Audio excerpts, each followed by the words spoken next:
Yo, what's up? It's your boy JJ, you know what I'm saying? In today's video, we're reacting to why your favorite YouTubers are leaving for streaming. These days, more people want to stream than do YouTube or be a rapper or do anything else, bro. A lot of people would rather stream than anything else because, bro, it's the shit that earns the most money. Even the youth, bro. Most of the youth don't want to be YouTubers. They don't want to be rappers. They don't want to be none of this anymore. They want to be streamers because streaming is the way. And I've said this for a while. Streaming is the way in 2025, bro. It is the way. And you see a lot of these artists, you see a lot of these rappers are going to start streaming, and a lot of them have already started streaming because streaming is the way.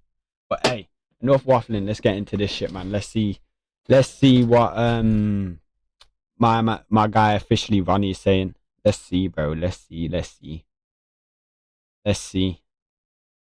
Have you noticed your favorite YouTubers have left for streaming, or you don't hear about them as much anymore? YouTube is dying. I don't mean the numbers or revenue is decreasing. When I say YouTube is dying, it's doing good. It's still pulling in billions of views. Creators are still making money, and advertisers are lining up to throw cash on that platform. But that's not what I'm talking about. I'm talking about the very essence of YouTube, the soul of what made YouTube special in the first place. That's what's dying. The broadcast yourself slogan that once defined the platform, that doesn't exist anymore. Facts is talking facts, bro. He talking for real facts. Mind you, everything I'm about to say, I'm kind of victim to it, so yeah. YouTube isn't about broadcasting yourself. It's about broadcasting whatever the algorithm decides is safe, profitable, and brand friendly. YouTube isn't what it used to be, and the biggest creators know it. That's why so many are leaving for streaming or just quitting altogether. I know I'm not the only one who's seen it. Twitch and other streaming platforms have become what YouTube was supposed to be from the jump, or what it wasn't from the jump, where audiences can connect without the barrier of high production. It kind of changed a little bit, but we'll get into that later. Facts, bro, especially with the Mr. Beast shit. Especially when Mr. Beast blew up and came around. Everything is more time, high production, like high editing, high production, rented out studios, all of this, like it's top tier shit, you know what I'm saying? Which, don't get me wrong, it's good to have high production shit here and there. But YouTube used to be where someone could just sit down, play games, react to something, or speak to their viewers like on like a more basic level without doing all this high production shit. It used to be where motherfuckers could literally, pretty much like I'm doing now, sit down at a desk, speak to their viewers, give their opinion on stuff, or play games, or do whatever they enjoy doing on YouTube without doing like the bare minimal editing, not using any high production, not renting out any studios, just chilling, man. That's what YouTube used to be. But nowadays you see a lot more, and when I say a lot more, most of YouTube nowadays is a lot more higher production shit, insane editing. You know what I'm saying? You don't see a lot of raw content where motherfuckers sit down at a desk, play some games, or just chill. You know what I'm saying? Or even just vlog their day and post it. You know what I'm saying? You don't really see that on YouTube anymore. So he's spitting for sure. We gotta ask the question, who has the motion right now? YouTubers or streamers? Who's setting the trends? Who's pulling the numbers? Who's at the center of every conversation online? Because if you've been paying attention, you already know it's not YouTubers. In general, there's obviously still the group channels like Beta Squad or AMP, Sidemen. But in general, YouTube, the personality of it, that era, the vlog era, all that stuff, it's done. YouTube was everything. It still is. It replaced TV. It replaced movies. It replaced boredom. You come home from school, open the laptop, or grab your phone and tap in with your favorite creators. For example, some creators I watched on YouTube on a daily basis was, I know some of y'all can relate to me because I can look at my channel analytics and see what y'all watch. So y'all might relate to what I'm saying. But I used to watch Illuminati, Pretty Boy Fredo, all these people on YouTube. DDG, Sneeko before he changed his whole persona, Fousey Tube when he was at his peak, Roman Atwood, Vitaly at his peak, FaZe, Casey Neistat, Rice Gum. If you were into gaming, Agent 00, Duke Dennis, Cash Nasty, Chris Smooth, Gento, LSK, Flight. This was the old YouTube era. I mean, bro, that's like American type shit, and for me, more time it was more like, TGF Bros, KSI, Sidemen, all them people. You know what I'm saying? The UK YouTubers. You know what I'm saying? But nowadays, bro, the kids don't really have YouTubers. It's more time streamers they're watching. It's the Kai Cenats they're watching. It's the iShow Speeds they're watching. You know what I'm saying? The streamers, they're not really sitting on YouTube watching YouTube videos anymore. You get me? And bro, they're not even. Some of them ain't even watching streams, bro. They're just watching all the clips on TikTok. And what are the clips on TikTok? You don't see any clips from YouTube on TikTok. It's mostly streamer clips that are on TikTok. So yeah, skits, story times, 2K videos, social experiments, diss tracks, and every one of those videos felt like an event. TV really couldn't touch it. Netflix couldn't compete with it because YouTube had what those other platforms didn't: personality and authenticity. But over time, that energy kind of disappeared. And if you've been around, you've seen it happen in real time. YouTube became a machine. The algorithm changed everything. Creators weren't making content for their fans anymore. They were making it for their homepage. Facts, bro. Bro, I'm trying to mute this shit. Then came the Mr. Beastification of YouTube. Yeah, Mr. Beastification was definitely a huge factor with this whole change of YouTube shit. 100%, bro. 100. Let me say this clearly. Mr. Beast is a genius. He earned everything he has. He figured out the system, cracked the code, and became the blueprint. No hate to him at all. Exactly. But the side effects... You can't hate on Mr. Beast, bro. You can't hate on Mr. Beast. Yes, he probably changed the game for the worse. But Mr. Beast earned everything. Mr. Beast earned everything he has, and he's smart, and he done what he needed to do. So big up Mr. Beast and shout out Mr. Beast.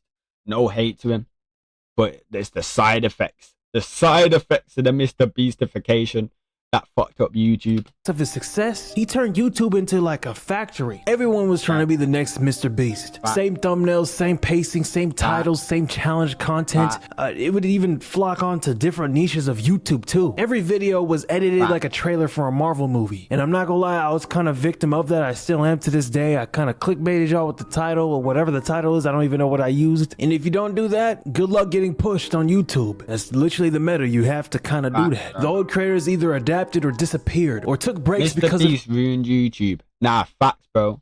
Facts. That's what Shara just said in my chatting on right now, so you can't see. But nah, facts. Mr. Beast definitely ruined. Like, no hate to Mr. Beast, and big up to Mr. Beast, bro. He's smart. He's smart. You know what I'm saying? He is smart. He is smart. He knows what he's doing. He earned what he's got. You know what I'm saying? But yeah, he definitely changed YouTube for the worst. Some people might say for the better, but I can't lie. In my opinion, it's for the worst. You know what I'm saying? Like, I preferred the content where it was more raw, less editing, less not so high production. You know what I'm saying? It was just like more raw and more motherfuckers chilling. You know what I'm saying? But yeah, man, that's what I prefer anyway. I mean, some people might like the Mr. Beast type shit, high production type shit more, but me personally, I don't. I can't lie. But yeah, Mr. Beast definitely played a factor in the changing of YouTube. It not being as fun as much anymore, or life catching up to them. Example, you don't see my favorite creators of old like Soluminati uploading weekly anymore. You might have a stretch where he uploads a couple times in a year and then he just stops. Corey Kenshin, well actually that man is not really, he always takes breaks, whatever. You don't see that era of vlogs and personality driven content running the app because YouTube in general stopped rewarding people who just wanted to be themselves. Again, there's still channels doing that, but it's not the most popular content, and that's where streaming comes in. Streaming brought back what YouTube lost: realness. Facts, bro. Facts. I mean, bro, if you see me, I'm probably one of them YouTubers who do the. I wouldn't say minimal, because I definitely still put the work in. I upload daily on 2 different channels and weekly on my main, so I definitely do put the work in. But in a way, like, I don't do the high production shit. I don't do the over top editing.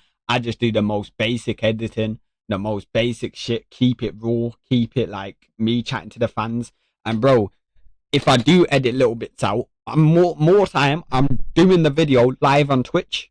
You know what I'm saying? So make sure you join my Twitch if you haven't already. Link in the description, quick plug.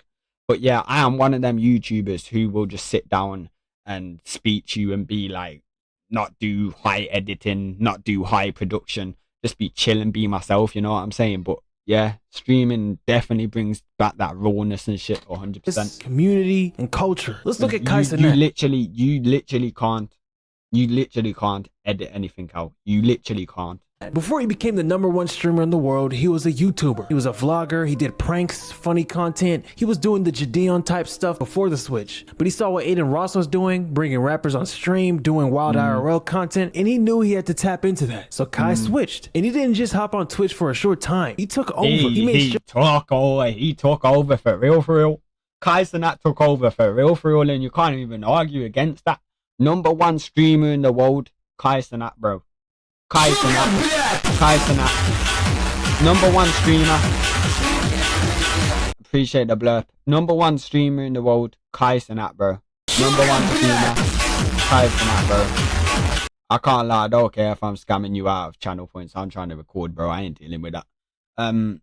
Kai Cenat, bro, #1. The only person who actually comes close to him is iShowSpeed. And to be fair, you could debate who's bigger and who's more popular out of them two. Some people say iShowSpeed, some people say Kai Cenat.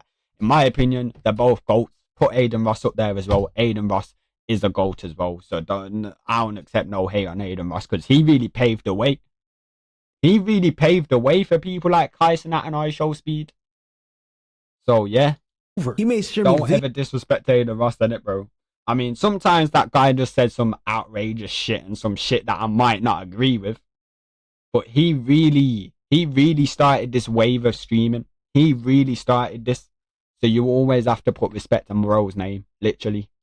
The platform. He made content that felt like events. He brought culture to Twitch in a way that was never done before. And then Speed did the same thing, except on YouTube, but took it international. Think about it for a second. Playboy Cardi called Kai to promote his album. Not Genius, not Rolling Stone, not Billboard. Kai. YouTube is passive. You drop a video, people watch it, leave a comment, and they're gone. Streaming is active. You go live, people are there. They're in chat, they're a part of the moment. It's stronger. And they're more likely to be parasocial. And your stuff is more likely to be clipped, which helps a ton with content. Another reason why I think some of these YouTubers are leaving, they see the numbers, but they don't feel the connection. They miss the connection. They miss the fun. Even brands and labels know. FaZe Clan saw it. They went from being a Call of Duty squad to a YouTube empire to now being a Twitch first organization. They dropped most of the YouTube creators and picked up people like Blackboy Max. And we all hated it on first, bro. I put my hands up and I was one of them motherfuckers who hated on it. We all hated it on first, saying it was going to fail miserably. But we were all wrong, bro. We was all wrong. Bro, this was probably the best thing FaZe could have done. Like, literally, this was probably the best thing FaZe could have done. Blackboy Max, massive streamer. Jason the Ween, massive streamer. Stable Ronaldo, massive streamer. Your Rage, massive streamer. Lacey. Bro, the list goes on. It's probably the best thing FaZe could have done. Literally. Massive, yeah. Who's doing a 365-day stream challenge, and guys like Silky, Jason, Lacey, Stable Ronaldo, all doing live content. And you see it now. Every up-and-coming creator is trying to stream. Even the old heads who built their careers on uploads, they're pivoting too. Funny Mike, DDG, they're realizing you can't drop a video every 2 weeks and expect to stay relevant. DDG, who's been doing YouTube for 10 years plus, only recently started streaming for real, and he's pulling in good numbers. Bro, DDG's doing his thing with streaming now. DDG, ever since he's switched to streaming and started streaming, he's been doing his thing, bro. He's been doing his thing. The amount of clips I've saw from DDG is like, bro, the amount of clips I saw from DDG on TikTok is crazy. His numbers are just going up. He's doing a hit-a-thon right now where he's trying to make a hit song every day. DDG has been doing his thing since he started streaming. So, bro, even the OG YouTubers, know streaming's the way to go. Streaming's the way to go. And I've saw KSI stream a couple of times. I know he ain't streaming as consistent like all these other people, but I've saw KSI like stream here and there. So even these OG YouTubers who pretty much made it and have gone clear and probably could live the rest of their life off the money they earn. Even them man, no streaming is where the bag is. So yeah, I mean, not just the bag, bro. Like, because people like KSI, let's be real, bro. Do you think KSI cares about a bag? He's a billionaire already. He don't care about no bag. He just knows he probably just feels like streaming, you can connect to your audience better these days than on YouTube. But yeah. Top 10 best hip-hop streamer by Complex. He recently took inspo from Kai Cenat's Mafia-thon, where Kai streams for a month straight, and DDG took that production part of that and implemented it into his own 7-week streaming event. It's like a full circle moment. Kai inspired DDG. I've been going in and out of that DDG hit-a-thon thing. It's fire, blood. It's fire. It's fire. And DDG inspired Kai Cenat to start making content. I used to watch a lot of DDG. DDG was in college. Yeah, that nigga was vlogging. He blew up. I don't give a what nobody says, bro. Yeah, that's my guy. He had this in a chokehold. He had me and my older brother watching his videos in 2016, 2017, looking at it like this. I was in college studying all his videos. I said, yo, bro, what the f this do to get up out of this shit? Zeus and Bilu are OGs in the hip-hop YouTube content space. They are known for hilarious reaction videos. These man are the goats of the reacting scene, bro. I mean, I'm a reactor myself. I react to a lot of music, and yeah, I'm a reactor myself. These man are the goats, bro. These them CS and Bilu inspire me a lot. But yeah, bro, they did disappear for a while, and I mean, they're back on it now, bro. They're back uploading and shit. I mean, more time they're streaming. But bro, they're back on the shit now. You know what I'm saying? They're back up there now. They branched out to Twitch, and a large portion of their audience has followed them there, which honestly should have happened a long time ago. Sean C gained most of his following on YouTube, and he recently pivoted to Twitch. If you don't know who he is, on YouTube, he reacts to music, albums when they dropped. He's perfect for that. But he switched. Watch this clip with what he said. The issue is I don't want to post on there. I just don't want to. I don't feel like it. I don't know what the issue with me and the main channel is right now and why I feel such a massive disconnect from it. But I just... Nah, I feel that, bro. Like, I feel that, yeah. So if you know me, I started on YouTube. Of course, I'm nowhere near as big as these guys, innit, bro? I'm nowhere near as big as these guys. But on my main channel, yeah. On my main channel, I built up a decent little audience. I built up a good little audience, bro. I had like 500 and something subs. Yeah. And then... I started streaming and I started streaming quite a lot, and then I felt like streaming, I'm just connecting with my audience way better, connecting with people way better, speaking to people, and I was enjoying it a lot more. So I just lost motivation with the main channel. I just lost motivation. I just didn't like recording videos for it anymore. I didn't like uploading videos for it anymore. I just really lost motivation, and then my views started dropping. And then my views started dropping. And it's probably because I weren't putting the effort in. I was probably just sitting there like this, watching. Because I weren't enjoying that shit no more.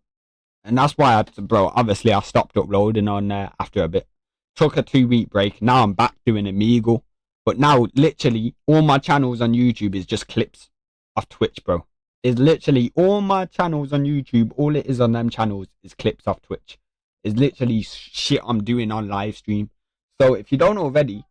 follow my Twitch, because you can see me do everything live.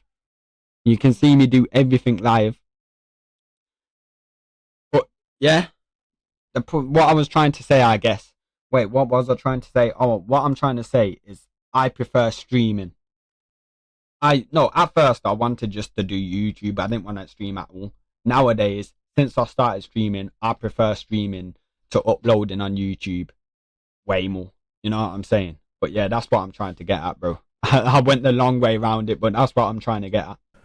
For whatever reason, I just don't enjoy posting over there. But I feel like I've always wanted a place to put all of my shit, just in general. I've always wanted a place to put everything and not have to split it up across anything, bro. But I do got a prediction of where streaming is headed in the next couple of years. Like, it's not just gonna be one scene anymore. You're gonna have the corporate side, people who are already in the industry, already got connections already, have motion somewhere else, and they're gonna be the ones who blow up the easiest. Like, I'm talking actors, media companies, billboard labels, even celebrities. They're gonna start using streaming as another platform. It's gonna look more and more like TV. High budget sets. Think of Kai Cenat Mafia on Thon 2 times 10. You're not just competing with other streamers anymore. You're competing with people who got teams and money behind them. And that's the thing. The money part is real. I was watching that, bro. I hear that. Facts. I hear that. DG stream, and he said it straight up. You got to make money. You got to spend your money in order to make money when it comes to streaming. I never experienced this with YouTube because I just pop out with my camera, nigga. I buy one camera, SD card, a laptop. I'm good to go. I don't need to spend nothing else, nigga. I buy food, whatever. I vlog, post my vlogs. That's it. This shit right here, nigga, this is a spending game. The more you spend, the more lit you get. And I'm in the 6-figure range for this following week. Profit wise, I don't know. I might break even. I might make a little money. I might lose some money, but it's not about that.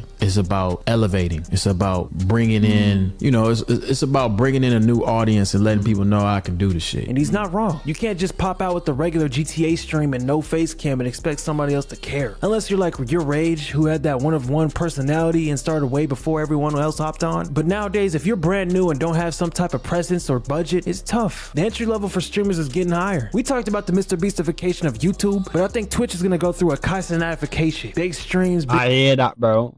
I hear that. I do hear what bro said there, you know. I do hear what bro said there. The same shit that happened to YouTube most definitely could happen to Twitch, bro. Most definitely. Big names, big moments. And again, I'm not complaining, I like it, but let's just call it what it is. This ain't the old streaming era anymore. Back then, gaming was the core of streaming. That was the whole thing. If you said streamer back then, people thought of Fortnite, 2K, Call of Duty, Minecraft. Now, gaming is just the background. Okay, I'm watching this back as I'm editing. I don't know why I said it's the background right now. Gaming is still a huge presence of Twitch and streaming. I'm saying IRL and gaming is kind of like intertwined now. Also, small plug, but if you want to help with my channel and be part of my community, check the link in the description. All right, back into the video. Yeah, I got a Discord link in the description, by the way. Join up if you haven't already.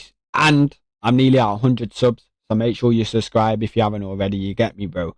100 subs, I might have a little surprise for you all, but yeah, hit that sub button ASAP. Video. Streaming is getting more polished, more structured, and more expensive. It's slowly shifting away from that anybody can make it energy to you have to buy to make it, or know somebody that knows somebody that's already popular to make it. But I'm getting too ahead of myself. Let me get back to the main point. YouTubers, especially the ones who built this space, know it. That's why a lot are leaving fully for Twitch. They don't want to get left behind. So yeah, when I say YouTube is dying, I don't mean in numbers. I mean the culture that built it is fading. The spark is gone. Streaming has taken that torch and lit up the internet, whether you like it or not.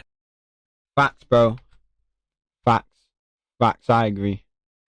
I agree, bro. I agree. I agree, bro. I agree with a lot pretty much everything my man said in that video, bro. YouTube is dying because of the fan base that built it up ain't the same, bro. It's more like, it's less of the raw shit. It's not like the old days where you could just pick up a camera, vlog, or sit at your desk and play some games or some shit. You have to be on the high production shit. You have to be on the Mr. Beast shit. You know what I'm saying? And I definitely could see the same thing happening with Twitch to YouTube. So I see what my man's saying. Officially, Ronnie, I agree with everything my man said. But that's why your favorite YouTubers are leaving YouTube for streaming. Let me know what you all think in the comments down below. You get me? Like I said, I'm coming to 100 subs. And when I hit that 100 subs, I might have a little surprise for you all, so make sure you smash that subscribe button. But yeah, other than that, it's been your boy JJ, bro. I'm joining the Discord as well. But yeah, man, God take care, God bless, and peace, man. Love.